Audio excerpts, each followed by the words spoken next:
Eu queria falar um pouco sobre a revelação de Deus em Cristo, na pessoa de Cristo. Esse quadrinho, a gente começa com ele, a gente já viu ele várias vezes. É o quadro em que a gente compara a revelação de Deus, as várias formas. Vimos que a revelação de Deus é geral, quando é dada a todas as pessoas percebem essas coisas. E ela é especial quando ela é dada a algumas pessoas, né? Mas, embora exista essa diferença entre revelação geral e revelação especial, de certa forma, os modos de revelação são os mesmos, né? Tanto em uma como em outra, Deus revela a sua presença, a sua vontade e o seu cuidado, né? A diferença é que na revelação geral, a presença, a vontade e o cuidado são revelados de maneira ordinária a todas as pessoas, e na revelação especial, elas são comunicadas de maneira extraordinária para algumas pessoas. Já vimos isso. Já vimos também que, de certa forma, a revelação geral ela prepara para a revelação especial, né? Então, todas as formas de revelação têm esses três elementos: presença, vontade e cuidado, e a revelação geral prepara para a revelação especial. Mas uma coisa que eu comentei em alguns vídeos anteriores é o fato de que as duas ainda aguardam um ápice, ainda aguardam a plenitude. E essa plenitude vem exatamente na pessoa de Cristo. A pessoa de Cristo é o encontro com a pessoa de Cristo, é a plenitude, é o clímax de todas as formas de revelação. E é sobre isso que eu queria falar nesse vídeo.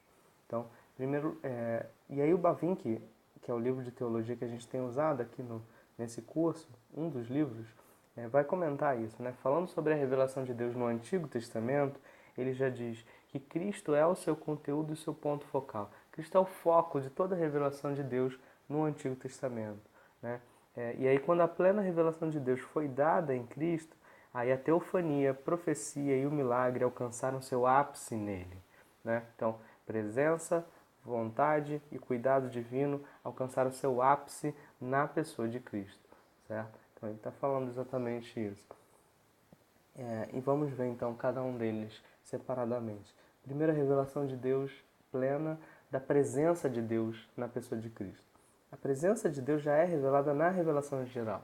Pela revelação geral, a gente percebe que Deus existe, a gente aprende alguma coisa sobre seus atributos, né? E a revelação especial vai tornar isso apenas mais concreto, mais específico. A revelação especial vai nos dar mais detalhes.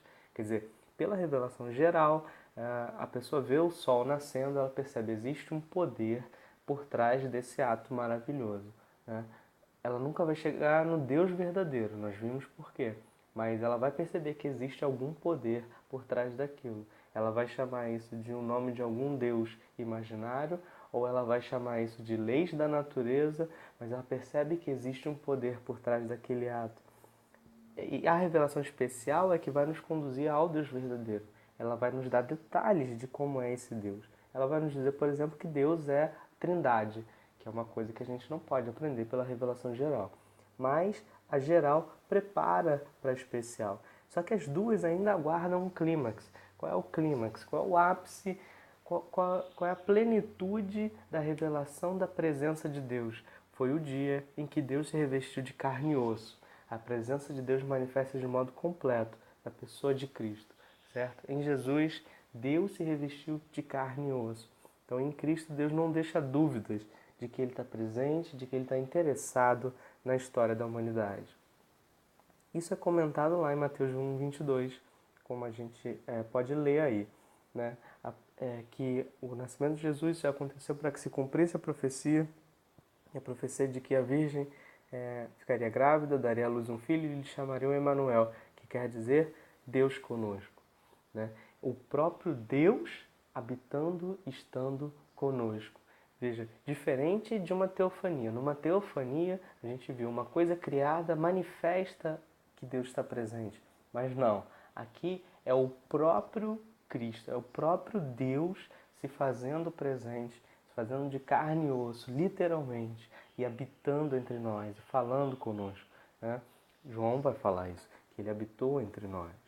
Então a revelação plena de que Deus está presente, de que Deus está interessado na história da humanidade. Em segundo lugar, Cristo também é a revelação plena da vontade de Deus. Novamente, vimos que na revelação geral, Deus manifesta parte da sua vontade aos seres humanos. Todo mundo sabe que roubar é errado, que matar é errado, porque a lei de Deus está impressa no coração de todo ser humano. E a revelação especial, o que ela vai fazer é tornar isso mais específico, é dar mais detalhes. Por exemplo, pela revelação especial eu aprendo que não apenas o ato de matar, o ato de assassinar é errado, mas o próprio desejo, o próprio ódio no meu coração já me torna culpado disso. Então, percebe? A revelação geral prepara para a especial e a especial torna isso mais detalhado, mais específico. Mas as duas ainda guardam um clímax, ainda guardam uma plenitude, um ápice. E esse clímax é a própria pessoa de Cristo. Porque em Cristo a vontade de Deus é revelada de modo absoluto, né? E isso acontece por dois motivos. Primeiro, pelo próprio fato de que Cristo veio. Isso já demonstra que Deus quer se reconciliar com a humanidade. A vontade de Deus de se reconciliar com a humanidade é demonstrada pelo próprio fato de que Cristo veio. Deus está tomando o primeiro passo nessa reconciliação. E, em segundo lugar, a vontade de Deus é revelada de maneira plena em Cristo, porque isso é uma coisa que as pessoas não pensam. Cristo é o próprio Deus encarnado. Então, tudo que Jesus diz, tudo que Jesus faz, é automaticamente vontade de Deus. Às vezes as pessoas não percebem isso. Quando você lê os evangelhos e aparece lá nos evangelhos, e aí Jesus disse alguma coisa para alguém, ou Jesus fez alguma coisa, aquilo não é apenas um homem dizendo a sua opinião ou fazendo um ato qualquer. Aquilo é uma ordem divina. Jesus fala qualquer coisa, se Jesus é Deus, aquilo é Deus falando para as pessoas, né? Jesus faz alguma coisa, se Jesus é Deus, aquilo é Deus dando exemplo. Olha, é assim que um ser humano deveria se comportar, né? Então, tudo que Jesus diz, tudo que Jesus faz é automaticamente vontade de Deus. É por isso que os profetas do Antigo Testamento várias vezes diziam assim. Isso é muito comum, né? Quando a gente lê o Antigo Testamento. Assim diz o Senhor. Vários profetas começam o seu discurso desse jeito. Oráculo do Senhor, ou assim diz o Senhor. Por quê? Porque eles estão dizendo, olha, o que eu vou falar agora não é a minha palavra, não é a minha vontade, não é a minha ideia da minha cabeça. É algo que Deus está revelando para vocês agora, através de mim. Então, assim diz o Senhor. O que eu vou falar não é de mim mesmo. Mas é interessante que Jesus nunca diz isso. Jesus nunca diz assim diz o Senhor. Em vez disso, uma coisa que aparece quase 100 vezes nos evangelhos, entre elas essa daí, João 3,5 é uma delas, é assim, Jesus dizendo assim, ó, respondeu Jesus, em verdade, eu te digo. Eu estou falando. Para os profetas, assim diz o Senhor. Para Jesus, assim digo eu. Sou eu que estou falando. Quer dizer, o que Jesus fala é palavra de Deus. É o próprio Deus falando. Ele é a palavra de Deus encarnada, né? Como João vai dizer no capítulo 1. Então, tudo que ele fala, tudo que ele faz já é a vontade de Deus. Não é assim diz o Senhor. É assim digo eu. Eu te digo. Eu sou o Senhor, né? Em Jesus também a gente vê a revelação plena do cuidado de Deus. Vemos que na revelação geral, Deus já demonstra parte do seu cuidado, Deus demonstra que Ele cuida e zela pela sua criação, que Ele ama a sua criação, mesmo pecadores impenitentes. Toda vez que Deus dá chuva e dá alegria às pessoas, isso é demonstração de que Deus cuida e que ama a sua criação. Mas na revelação especial, vai ficar claro que Deus cuida de modo especial do seu povo, né? Na revelação especial, a gente vai ver que Deus demonstra interesse em cada aspecto da vida do povo e principalmente isso através dos milagres que estão narrados nas Escrituras. Só que todos os dois ainda guardam um ápice. Por quê? Porque quando Cristo vem, o cuidado de Deus é revelado plenamente, né? Quando Cristo vem, o cuidado de Deus atinge o seu ápice, a revelação do cuidado de Deus. E eu acho muito bonito quando João observa no capítulo 13, versículo 1, que diz assim que no final da vida de Jesus chegou o tempo que ele sabia que ele ia deixar o mundo, e aí João observa, tendo amado os seus que estavam no mundo, amou-os até o fim. Então, nos atos de Cristo na terra, ele demonstrou amor, ele demonstrou zelo pelo seu povo de maneira extraordinária, como ninguém mais conseguiu demonstrar amor e zelo do jeito que ele demonstrou. E mais, e na própria vinda de Cristo foi o maior milagre, no sentido de que Deus revelou o cuidado dele. Deus revelou o cuidado dele da maneira mais extraordinária de todas, porque ele resolveu o maior problema da humanidade. O maior problema da humanidade não é doença, não é perseguição, não é nada disso. O maior problema da humanidade é o afastamento entre as pessoas e Deus. E na vinda de Cristo, na vida de Cristo, na morte de Cristo, a coisa mais extraordinária aconteceu. O Deus que estava ofendido pelos nossos pecados, que não precisava se reconciliar conosco, podia ter deixado todos nós ir para o inferno e seria justo em fazer isso, mas não. Ele vem, ele vive, ele sofre ele mesmo a pena pelos nossos pecados. Então, em Cristo, a coisa mais extraordinária aconteceu. O próprio Deus ofendido sofreu a pena pelos nossos pecados. Então, a revelação plena do cuidado, do amor, do zelo de Deus. Então, na primeira vinda de Cristo, o que a gente observa é que Deus já demonstrou sua presença, sua vontade e seu cuidado de maneira plena, completa, definitiva.